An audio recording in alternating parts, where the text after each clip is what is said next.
Funding for New Mexico in Focus provided by viewers like you. This week on New Mexico in Focus, we break down election results in Albuquerque and Santa Fe, where Capital City voters overwhelmingly approved a so-called mansion tax. There are certainly enough homes over $1 million that sell in the city limits every year that backers of this tax believe it's going to bring in $4.5 million. And at the table, we dive into the severe shortage of healthcare workers, especially nurses, in our state's rural communities. New Mexico in Focus starts now. Thanks for joining us this week. I'm senior producer Lou DeVizio. The 1970s were a time of change in New Mexico newsrooms. The decade was so full of turmoil and innovation that the Albuquerque Museum is highlighting it in its latest temporary exhibit, News for the People. In the second half of today's show, we take you on a trip through the exhibit. We speak with a curator about some of the trailblazers and ask a retired reporter how journalism has changed since she started at the Albuquerque Journal nearly 50 years ago. Then later in the show, we mark this weekend's Veterans Day with a special segment on the 30-year anniversary of the dedication of the Vietnam Women's Memorial in Washington, D.C. In a little over a half an hour, we'll hear from two nurses who say the memorial brought them the recognition and acceptance that they never received after the war. In just over 10 minutes, we address the severe shortage of healthcare workers impacting rural New Mexico and the entire state. I'll lead a table discussion on the current efforts from elected officials and our hospitals to help alleviate the strain. Plus, I'll ask what more can be done to recruit and retain medical professionals. But first, we direct our focus to the ballot box and the aftermath of Tuesday's local elections. I'll recap results from Albuquerque City Council races at the bottom of the hour. But right now, we turn our attention to the capital city, where voters overwhelmingly approved an excise tax on the sale of high-end homes. Here's executive producer Jeff Proctor and Julianne Grimm, editor and publisher at the Santa Fe Reporter. Julianne Grimm, welcome back to New Mexico in Focus. Thank you. So we are going to talk about the mansion tax today, which passed by voters in the capital city on Tuesday by a big fat 73% for and 27% against. We are going to talk about that at this table because I, of course, am no longer the news editor at the Santa Fe Reporter. I would like to begin by having you tell us what is the mansion tax and who pays it. Yeah, so even though colloquially people call it the mansion tax, its real name is the high-end excise tax. It's applied on home sales and only on home sales with a price of $1 million or more. And the buyer pays the tax. So it is 3% on any part of the purchase price that was over $1 million, hence the name. Gotcha. Really quickly, is $1 million, does that buy you a mansion in Santa Fe anymore? I mean, it's very subjective, but you know, the median home price in Santa Fe is the highest in the state. And there are certainly enough homes over $1 million that sell in the city limits every year that backers of this tax believe it's going to bring in $4.5 million in revenue. So that got to my next question, but I want to ask the other part of it. Where does the money go once the tax collectors begin raking it in? It has a very specific purpose. It can only be used by the city for its Affordable Housing Trust Fund, which is has been existing for quite a number of years in the city, and the city has been funneling money from the general fund, from gross receipts taxes and other revenue sources into the affordable housing pot of money when they can. But what this does is enables there to be a permanent revenue source. So every time one of these $1 million homes is sold, the revenue from the tax goes right into the Affordable Housing Fund. And that money is used to help subsidize affordable housing developments. It's used for initiatives to address people experiencing homelessness, really crosses the spectrum of need in the city. So let's back up a little bit. The Reporter has been covering the issue of affordable housing and housing more broadly in Santa Fe for a very, very long time. People typically like to refer to it as a crisis, but it's 2023 and everything is a crisis nowadays. I would like to ask you, what is the current state of housing in Santa Fe and just how difficult is it for not rich people to afford to live there? Yeah, the price of rent has continued to increase in the city, and the availability of rental units is across the board a challenge for folks who are, earning salaries well above the area median income. And so when you find yourself in a position where you're looking for housing, whether it's because you've just lost the housing that you had and loved, or whether you were looking for something that's more appropriate for the size of your family, your choices are very limited. The city has just recently changed some rules, and we've seen some development of apartment complexes, and for nearly a decade, we saw none of that.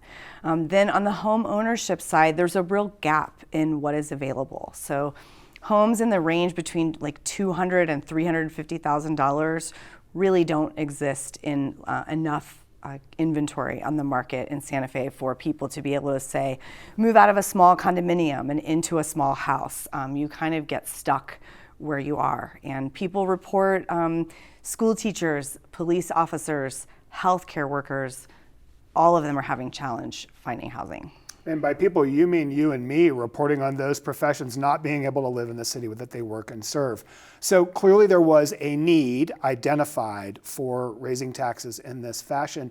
Who voted for this? Was it a particular part of town that sort of delivered this massive landslide? How did that work? Who voted for it? It's really interesting. I actually looked at the precinct level data that was provided by the Secretary of State yesterday because I wanted to know the answer to that very question.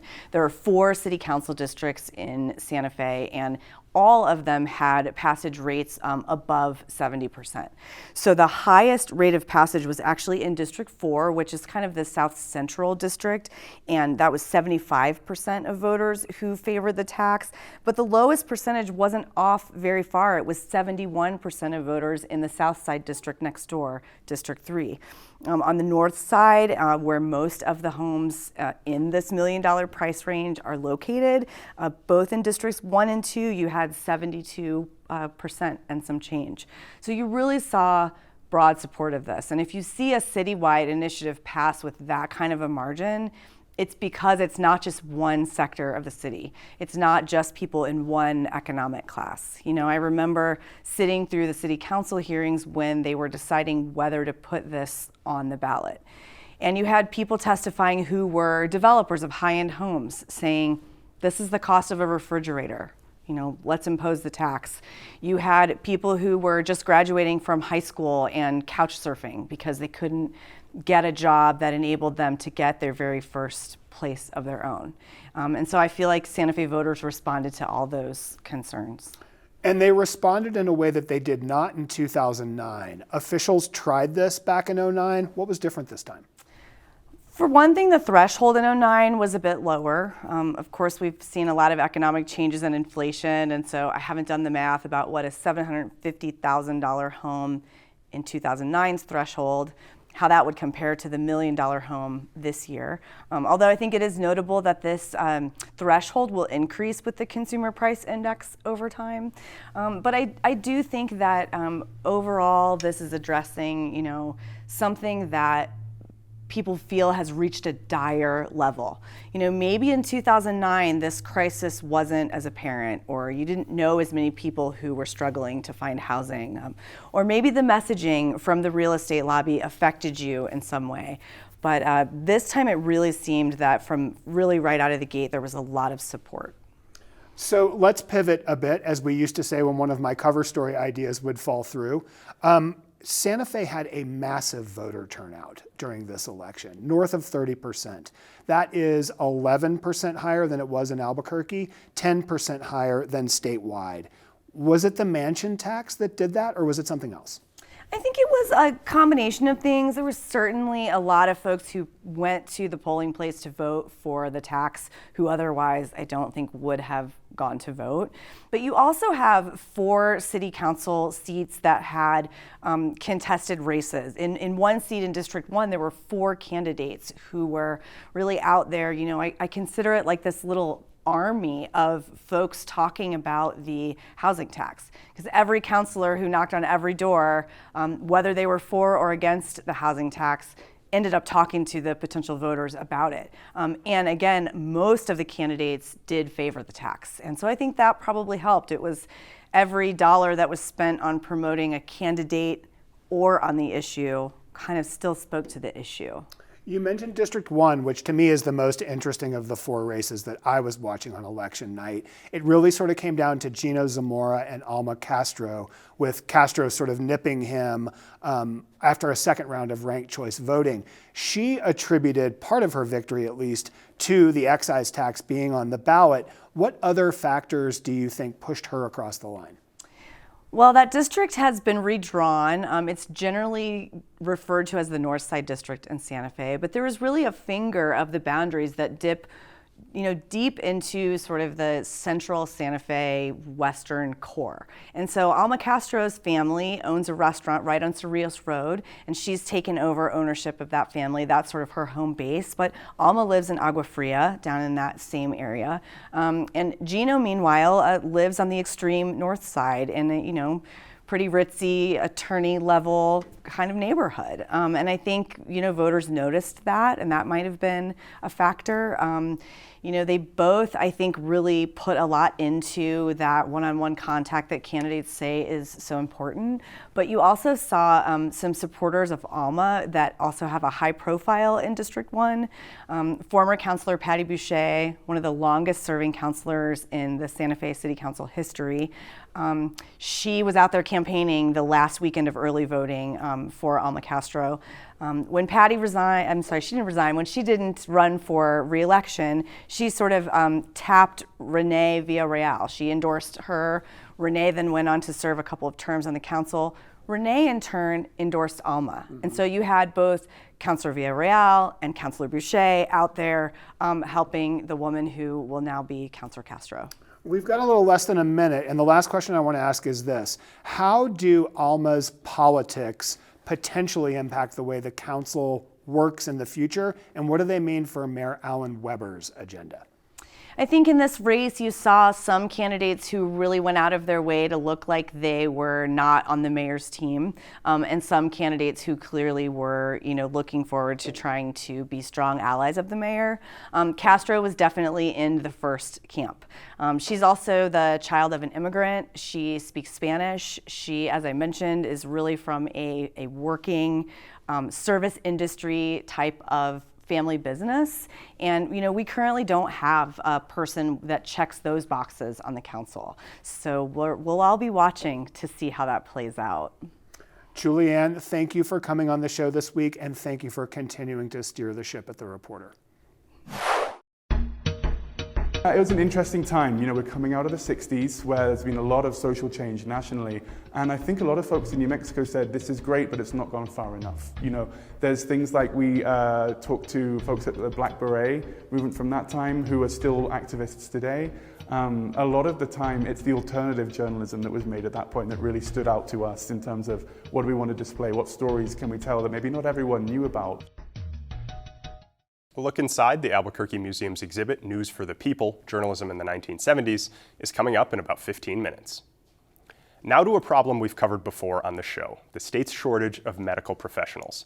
Last month, New Mexico In-Depth published a story from Marjorie Childress, highlighting the problem and the legislative efforts that have, to this point, fallen short of a solution. To give you a sense of the scope, in July, New Mexico was short 1,000 physicians and almost 7,000 nurses, according to published job announcements. So, what more can be done to recruit and retain qualified people into those positions? I sat down with New Mexico In-Depth Executive Director Trip Jennings, who edited Marjorie's story, and Holly Muller, Chief Nursing Officer of Presbyterian Healthcare Services, to find out. Trip, Holly, thank you both so much for joining me here today on New Mexico in Focus to talk about the healthcare workforce shortage. Thank you. Certainly. I want to start by getting an idea of the severity of the problem. Trip, Marjorie's story had some jaw-dropping anecdotes, statistics that we saw. What did her reporting reveal about just how dire the situation here is in New Mexico, but specifically in rural areas? In July, they were short, New Mexico was short 1,000 physicians, and I think we have 7,000 nurses positions short. And basically, you've got a state that's the size of New Mexico. You can fit New York and all 6 states of New England into it. And you have a third of the population, 800,000 people living in frontier and rural areas. And in New Mexico, you already have a shortage of physicians and healthcare professionals everywhere, but it's kind of more pronounced in the rural areas. So it is jaw-dropping. It's kind of crazy. Some people are driving 2 hours to get, some care. And Holly, how does TRIP's assessment fit with what you're seeing within Presbyterian Health Services? Where geographically are you seeing the largest needs?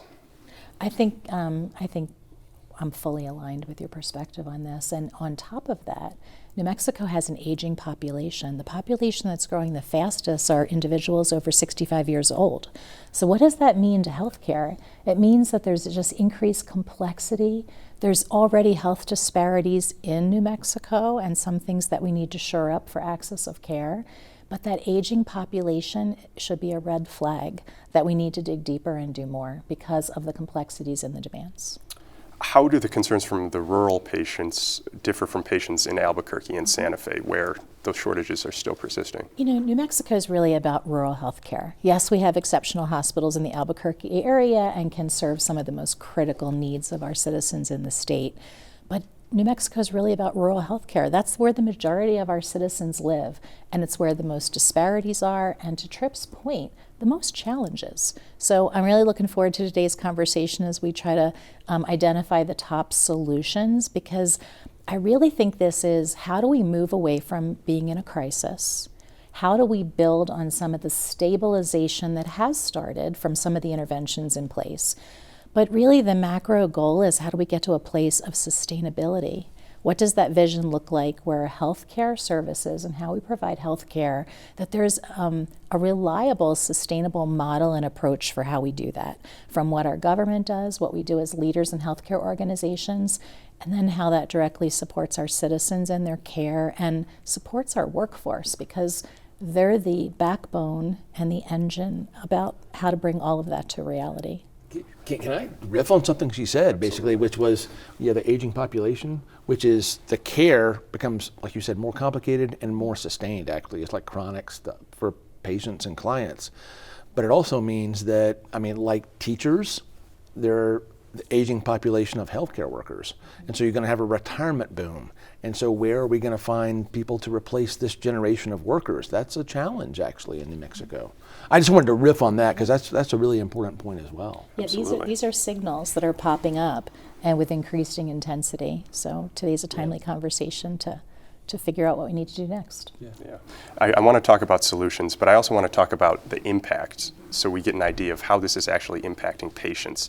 Is it increased drive times, like Tripp mentioned, emergency situations, making those worse, or continuity of care, or a combination of all of those? It's a combination of all of those. So within rural communities, as we look at our healthcare workforce, we're going to talk more today about how do we get more New Mexicans into healthcare careers, as well as people that we can recruit from outside the state. But ideally, how do we offer these opportunities and enable our own citizens to have a career in healthcare and be part of that solution? The entire healthcare team is important, but critically, physicians and nurses are two important priorities, as well as EMS drivers to drive the ambulance, as well as social workers to help us with the social determinants of health. So all of those things come together into what our focus should be to build a sustainable model for how we deliver healthcare, but how we support a sustainable workforce to be able to care for those citizens. Now, Tripp, the big frame for New Mexico in-depth story wasn't just the workforce shortage, but also how legislative efforts to address it have fallen short. Governor Michelle Lujan Grisham line item vetoed several provisions last session, prompting members of her own party to sue her, as was highlighted in the story. What happened with all of that in Santa Fe this past session, and how does it fit with past efforts from the Roundhouse? Yeah, and I want to say, we pointed out in the story that lawmakers and the governor, the accomplishments were kind of almost legion. They really passed a lot of stuff. But it wasn't enough, because there are so many challenges. That's kind of what advocates are saying, is that they passed $80 million, over a 3-year program to actually help build up healthcare businesses in the rural areas. They basically have worked to reduce exemptions and deductions on, this is tax policy, it integrates with healthcare policy, but for medical providers who don't have to pay taxes on copays and stuff like this. They've done a lot of stuff. They increased the amount of money that for physicians who are paying back loans. They did all this, and it still wasn't enough. And then the governor, there was this health care provider tax credit that the governor line item vetoed, which was kind of the hook for the story, which is it would have expanded the number of positions or professions that are allowed under this tax. Essential roles, exactly. Mm-hmm. And trying to entice folks. It's one thing among many factors, but it came at a time when New Mexico has historic surpluses coming in from the oil and gas industry. So the argument from her office was that I had to line item veto these things because we may not have enough money in the future. And so that's kind of why we did the story. So I hope that answered the question. I was kind of like all around there, but yeah. I appreciate that.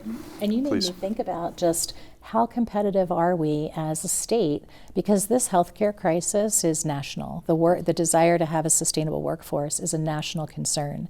Other states are going to be competitive. So as you said, good effort has been made, but how do we carry this further? Once again, the aging population and the workforce deficits that we have are huge red flags that should challenge us to ask ourselves, what can we do more? And like you said, the tax credit, how could we revisit that potentially in partnership with the state to really see if that could be extended beyond some providers? Yeah. Now you mentioned the competitiveness, and I wanted to bring that up. What are you hearing from your employees as the chief nursing officer about what it's like to work in particular in New Mexico? Are there specific issues that you hear from them? So in the rural communities, what's a real positive is there are deep roots and connections in this state. People understand these communities. They are well connected in the care of their communities and what the needs are. So that's a positive in people wanting to live and work in New Mexico. And the issues that we've talked about with the legislation and where we can go farther, and some benefits that maybe we could rethink or add or advance to help entice physicians, nurses, and other essential workers in both the nursing, medical, and allied health field to want to live and work in New Mexico. How we can be even more organized in attracting youth to want to enter healthcare careers. These things are not stabilized. They're in a state of crisis. So what I'm seeing and feeling every day and hearing from colleagues that I work with or people that are employed in our health system is what can we do to make access to care better for our patients? What can we do to attract more individuals to want to go into healthcare careers? So internally, a lot of the actions we're taking is to try to bolster that, to have more engagement with schools, open more slots. What does their funding look like? What do they need? We even have some of our team members looking to become instructors in the schools as they have faculty gaps. I mean, this is just a multifaceted issue that we even need more partnership between our state, our leadership at our healthcare organizations. How can we even become more aligned to look at every single one of these solutions? Because our patients, our citizens who are our patients deserve that. They shouldn't have to worry about this. And our healthcare workforce, they shouldn't have to worry about this either. They're trying to do meaningful, purposeful work to take their skills and their expertise and heal and help people. And they're feeling that pressure at the bedside. They're feeling the lack, some of the deficits.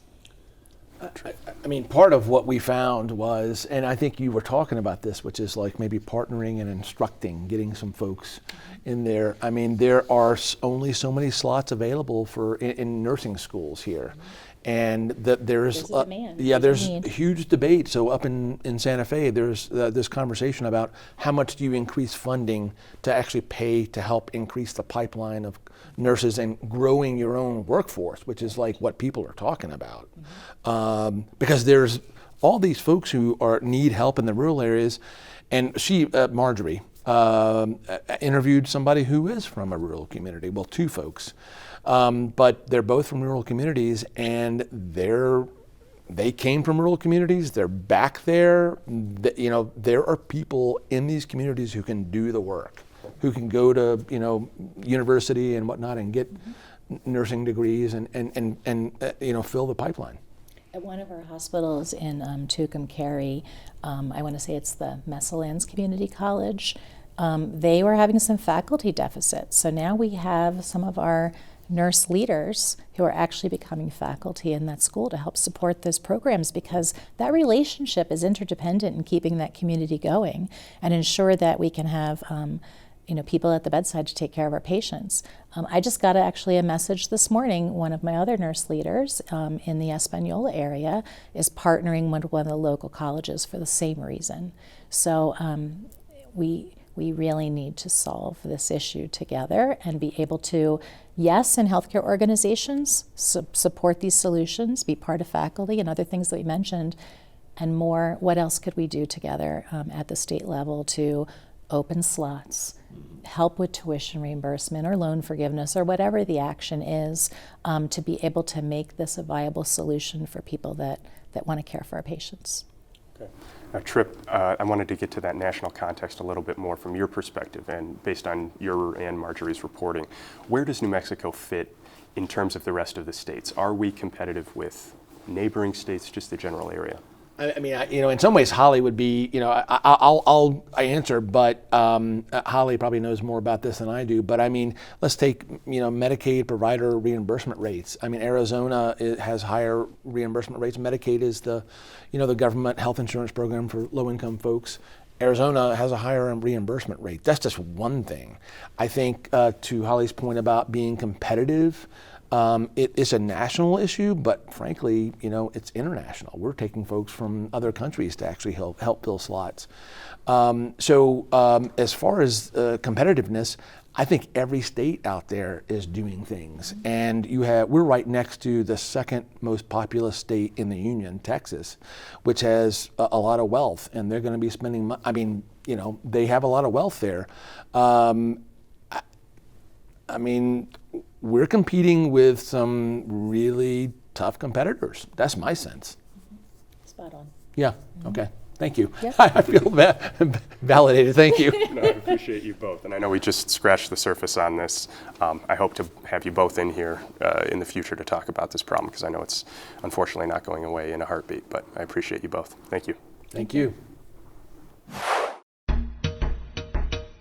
The respect that I feel now when I say I'm a Vietnam vet, which wasn't there before, but it's really a joy for me to have people respect what I and my friends gave, and then it always speaks to me about the camaraderie.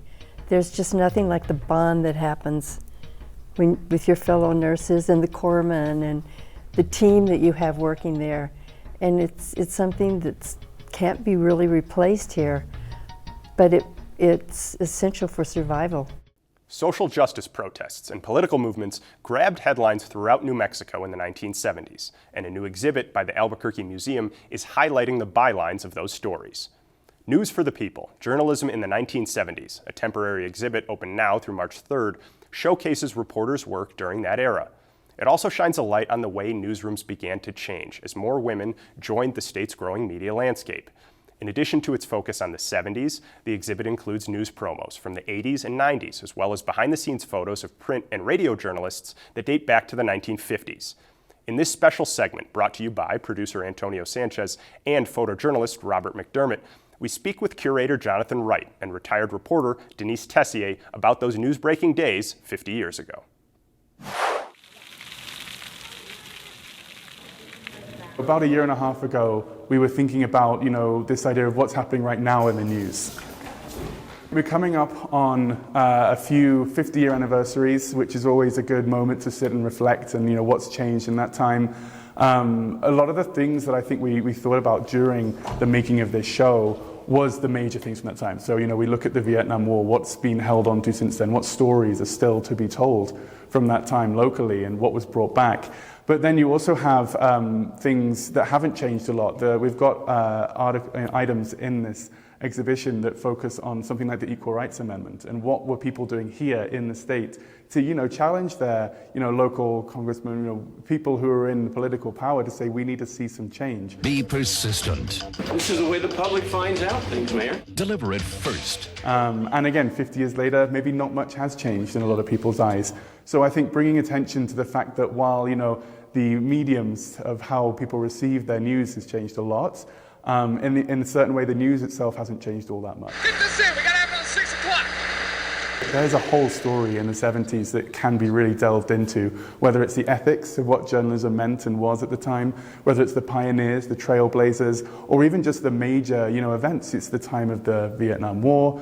We also have Watergate, Nixon, everything happening nationally, then also had an impact here, right here in New Mexico, and tie into that all of the things that make New Mexico unique, and you have a really amazing sort of set and scene for what happened and unfurled in those 10 years. What happened on this Sunday and the films you're about to see are actual news films taken from the files of KGGM TV in Albuquerque. A number of patrol cars were totally destroyed as the rioting citizens literally picked up the patrol vehicles, turned them over, and then set fire to them. It was an interesting time. We're coming out of the 60s where there's been a lot of social change nationally. And I think a lot of folks in New Mexico said, this is great, but it's not gone far enough. There's things like we talked to folks at the Black Beret movement from that time who are still activists today. A lot of the time, it's the alternative journalism that was made at that point that really stood out to us in terms of what do we want to display, what stories can we tell that maybe not everyone knew about. The major organizer of the demonstration was the Black Berets, but also getting top billing were Lieutenant Governor Roberto Mondragon and Attorney General David Norvell. I want to reiterate what I said about the Black Berets. There are some Chicano brothers here who feel that we should be yelling people power, and ultimately, we want people power. But let the Chicano find his Chicanoism alone together. Every time a hippie throws a rock, it is a Chicano that gets killed. All of us who worked at the Journal, and I'm sure at the Trib, feel we were fortunate to be in the trenches at that time because we had the backing. I mean, it's real backing where they have lawyers even if you get in trouble. But they had the financial resources to send you out of town, to maybe give you a car. Now, reporters, they're on their own. They got to have their phone, they're using their own equipment. When news happens, you'll see it happen on News 4.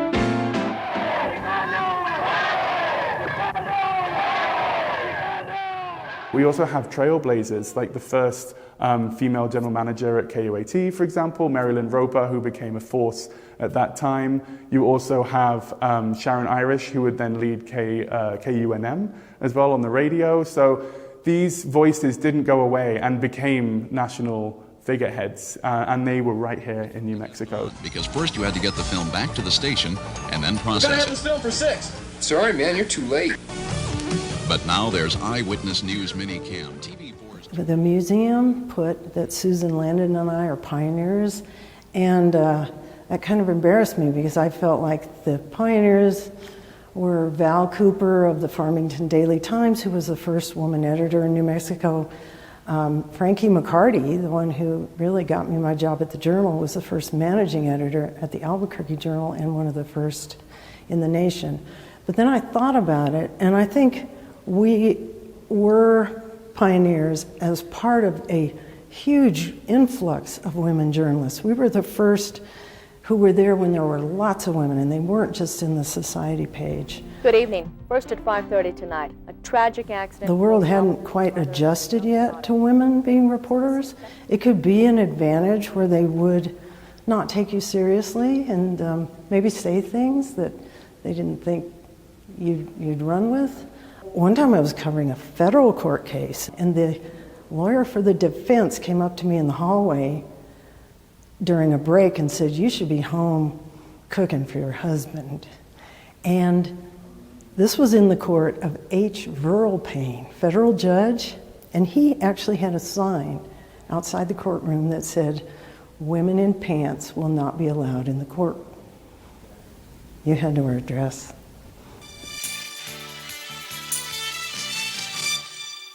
Because we were still covering like a mostly all-male world, I I was fortunate to join New Mexico Press Women. When we'd have a conference, there would be 10 tables, and each table was full with female reporters from a paper. It shows you how robust journalism was then.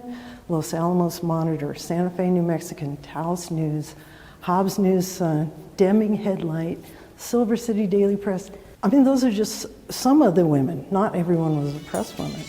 So we were part of this wave of journalists, women journalists. News continues in just a moment. Tom and Carla will be And then I was blown away by the folks who I reached out to, who were journalists at that time, or maybe new journalists, worked in stations, who said, oh, well, hang on, no, we might have one more thing in our collection that we've held on to, because a lot of the equipment, goes out of date. Why would you keep an old camera 10 years later? You're not going to use it. So a few of those things, we have mics, radio mics from folks who were live on air at KUNM in the 70s. We managed to grab those. Televisions from the time that we've, rewired and tried to show black and white footage.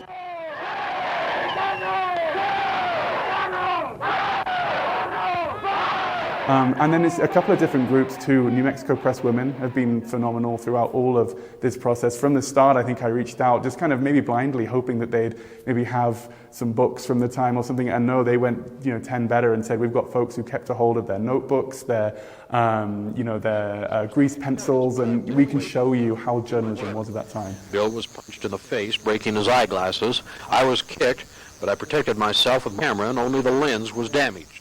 We're very thankful to all the folks we worked with. The stories and the people on the board, a lot of them were still around to tell their side of the story. So we're hoping another thing that, makes this exhibit maybe a little unique compared to other history exhibits looking at centuries, long time ago, is that these people could tell their story. And so we listened, and this has been a great space in this community exhibit space to showcase the people's stories and why news was for the people.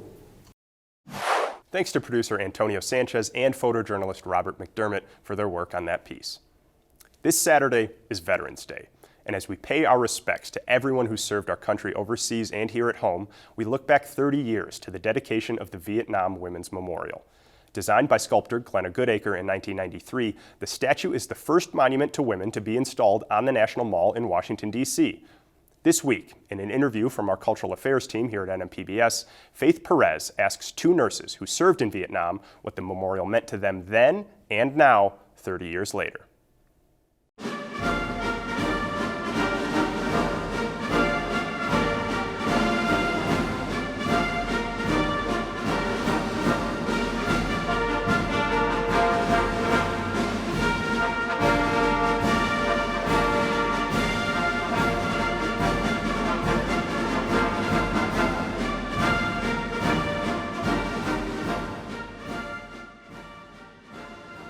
Jane, Dottie, thank you for joining us today. I appreciate you coming here.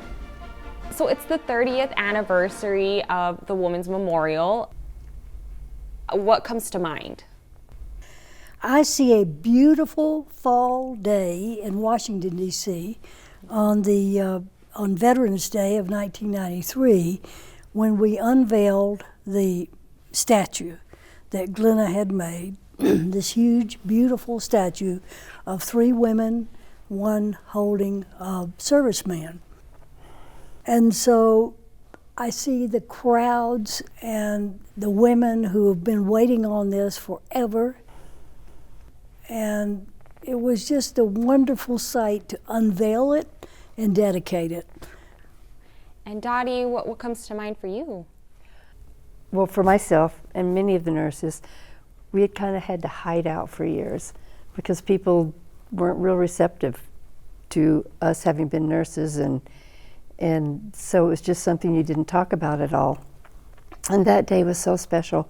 There were marches and really acceptance and seeing soldiers who were looking for their nurse. But the thing that I think about now is what's happened in those 30 years, that span of time. And I think the statue still does the same magic that it did on that day. Yes. Yeah, for me it's a statue about healing and about accepting us as we are, and camaraderie, which was very important in Nam. And then coming back to the States and getting separated, a lot of that camaraderie was lost. And so it was very magical to be in that environment again. And Dottie, tell me about this sculpture that you brought with you, this little one.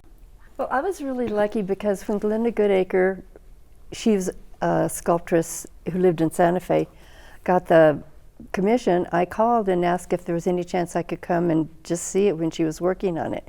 And she's the most gracious woman I have ever met in my whole life. She said, sure, come on Fridays, those are usually a good day.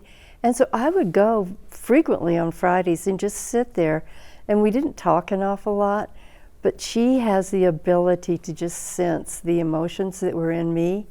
The first time I walked in, I saw the kneeling lady, and I turned around and walked out. I couldn't even talk, and she told her help, I don't think she likes it. But I fell in love with it. That's called the maquette, I believe, and it's what she presented before the committee when that was chosen. And she actually let me work on the sandbags just a little bit on the last few days. And then when I saw her a couple of weeks later, I asked her how long it took to get the sandbags back in shape, and she said, oh, only an hour or two. I'd messed them up. Yeah. Is there an inscription on there? Yeah, that has my name on it, and then she signed it. Sweet. Yeah, it's really special to me. So what does the memorial mean to both of you? Jane, if you want to start. Oh my goodness. To me, what Deli said, healing, hope, and lifting the cloak of invisibility. You know, women have been going to war, going with soldiers for time immemorial, but I guess we've never been recognized. And this is on the mall. Diane was very specific. She's not going to have anything other than on the mall in Washington, D.C., because that's what the women deserve. The women who are over there, because there's no insignia on the uniforms, everybody is included in this statue. And just seeing it,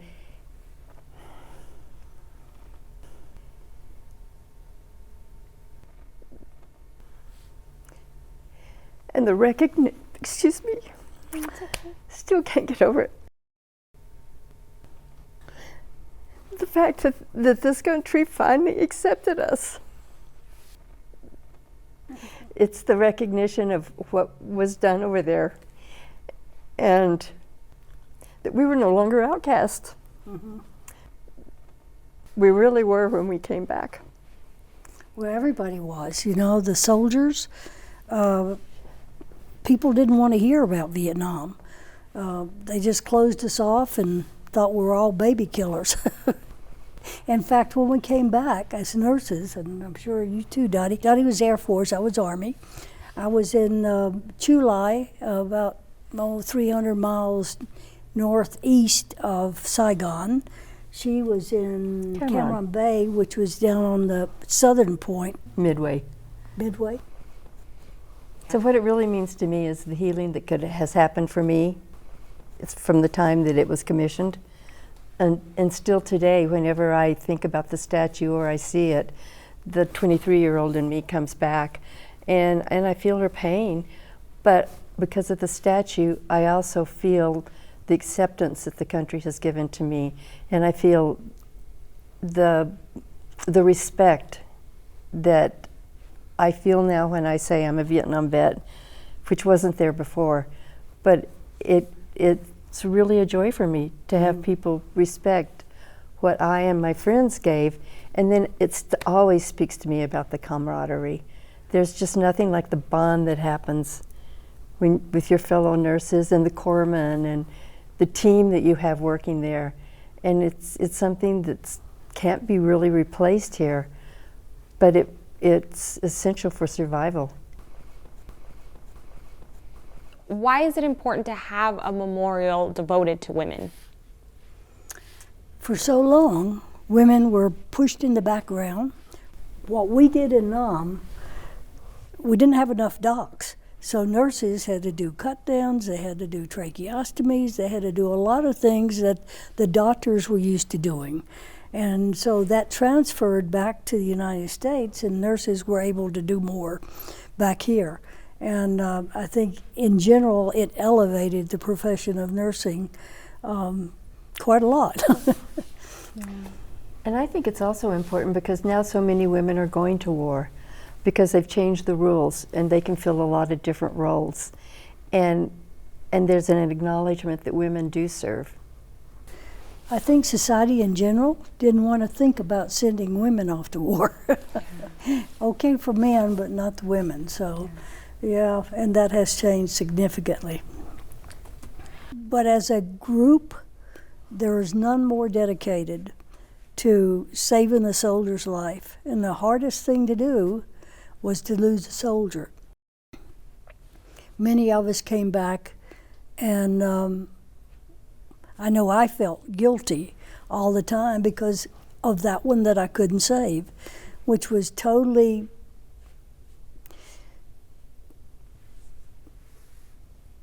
understandable. You couldn't save them all, but you tried to.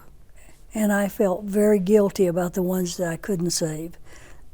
Not realistic at all, but that's when you start packing things down in this little box you have, and you don't open it for years. How do you describe the women that you were out there with?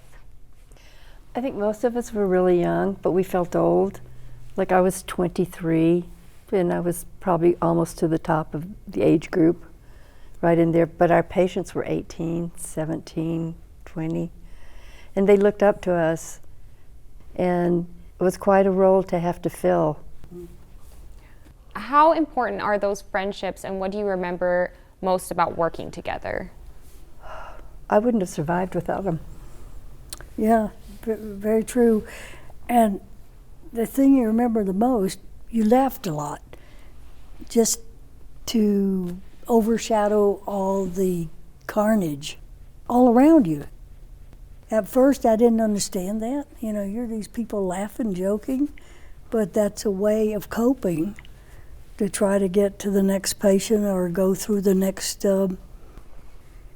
emergency room flood of patients. It's just, there's no way to describe a group of 10 or 12 men coming off a helicopter with legs gone, arms gone, half the face gone. I mean, no one could prepare you for this. So as far as I'm concerned, the nurses, the corpsmen, the doctors did a magnificent job of taking care of the patients, not only their physical wounds, but their psychological wounds too. And then when you got off duty and you went back to the hooch, it was like there was someone there sometimes, if they weren't working, to have a cigarette with, to share a Coke with. And I think that was the most important thing of all, the unspoken communication that occurred. So then, what have you struggled with? Post-traumatic stress disorder. We didn't even know what it was before it was upon us. I remember I was in Korea as a chief nurse, and this is when men, they were just recognizing it in the men, and the chief of the corps said, well, you know, nurses don't have that, they're not in combat. I don't know where she was in Vietnam, but we weren't pulling triggers. We were giving injections and IVs. That was our rifle. The incredible, how do you take it? Okay, I think for myself it's been depression. That's been something that I've really had to deal with. I had many suicidal thoughts, and I didn't realize what was causing it for a long time. When I came back, I decided that I could no longer have anyone die around me, so I got out of nursing and I became a dentist, and that took 7 years because I had to take a bunch of classes and then I had to go to dental school. And I think that helped me keep that box closed because I was so busy meeting all these requirements that I could keep the lid on the box. But then just before I graduated from dental school, someone handed me a piece of paper that talked about nurses and PTSD. And I started to read it and I started crying and I tucked it away and said, I can't do this. And then the vet centers started. So when I moved to Santa Fe, I went to the vet center and I got in with a group of the guys that they were doing a group with. And it was real interesting because I thought they wouldn't want me there because there were so many needs of theirs that I had not met. And so I was ashamed about that. And they had really been in terrible battles, you know. And so I was really surprised when they were accepting of me. And that started to open the crack in the box. Yep. And then I have done counseling at the vet center since then. And I have had a private therapist that I see. And I still get triggered. I work really hard at it.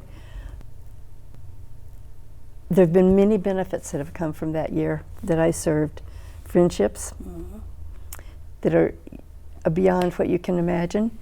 And there's darkness too that comes with it. And it's learning how to dance with those for me.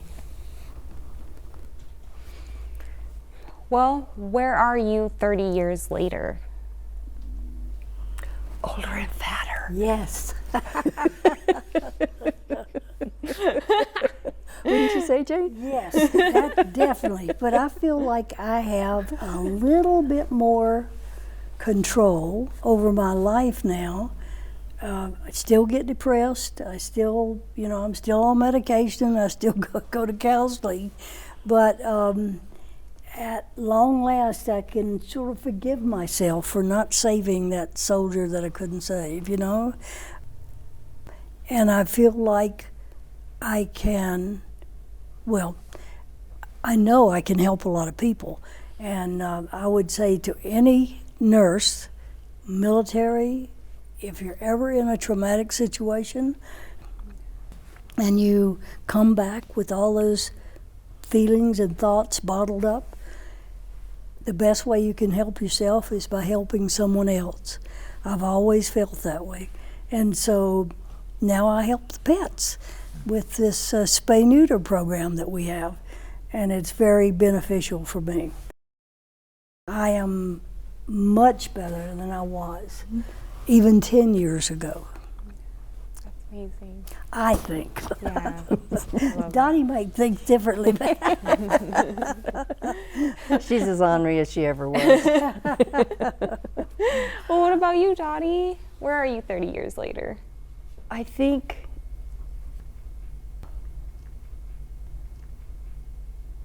that there's many ways to deal with the darkness, and there are very successful ways to deal with the darkness.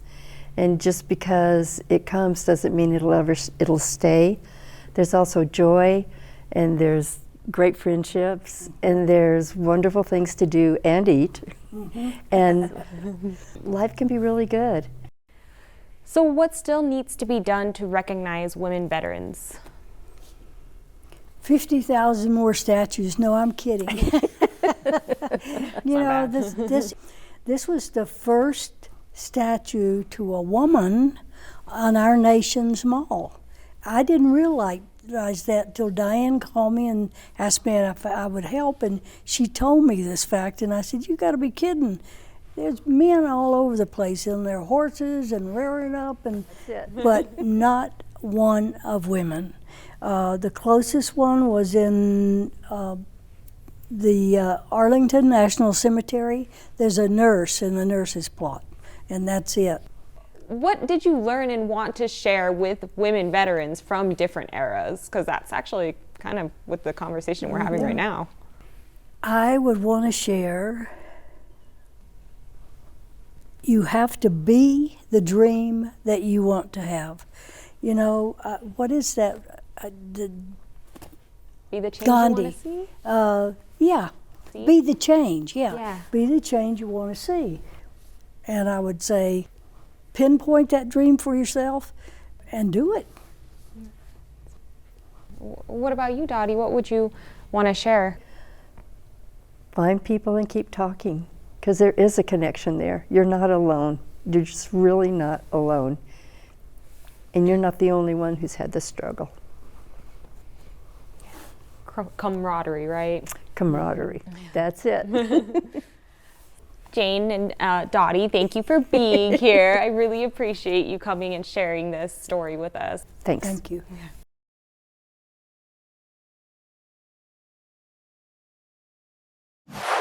Thank you to Faith Perez and Cultural Affairs executive producer Michael Kamens for sharing that piece with us. And happy Veterans Day weekend to everyone.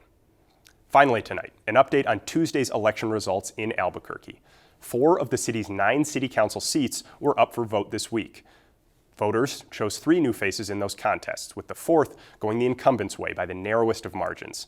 City elections are technically nonpartisan, but Tuesday's contests leave the underlying political balance on the council unchanged and still in favor of Democrats. In District 2, covering downtown, Old Town, and part of the North Valley, hydrologist Joaquin Baca won a 3-way race. In District 6, which covers Nob Hill and the International District, community organizer Nicole Rogers and nonprofit executive director Jeffrey Hain are headed to a runoff, with neither cracking 50% in what was a 4-person race. In District 8, covering the far northeast and the foothills, former APD officer Daniel Champagne ended the night the winner by more than 800 votes. One incumbent retained her seat this week. That's in District 4, covering the Northeast Heights, where Brooke Bassan claimed a narrow win by just 154 votes. But maybe the biggest story of Election Day is how few people turned out to vote in the state's largest city. Only 1 in 5 eligible voters cast a ballot in Albuquerque, fewer than 82,000 people total. That's not even 2/3 of the voters who turned out during the last off-year municipal election in 2021, when the race for mayor and a stadium bond question were both on the ballot. In 2019, about 24% of Albuquerque voters turned out. Thanks for watching. We'll see you next week.